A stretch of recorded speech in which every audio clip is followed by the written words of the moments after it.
A lot of yoga movements that you traditionally do on the mat can be adapted so that you can do them right here at your desk. So here's another one that helps you release that tension from your shoulders. It's called thread the needle. First, place your forearm down on the table.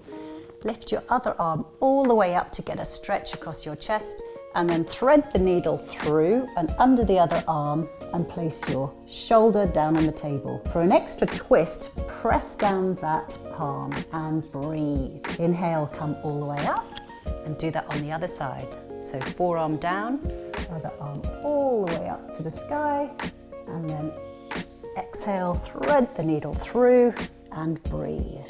If you want that extra stretch, extra twist, press down on your palm. The benefits of this pose are that you stretch out and broaden your chest and then release all that tension in your upper back.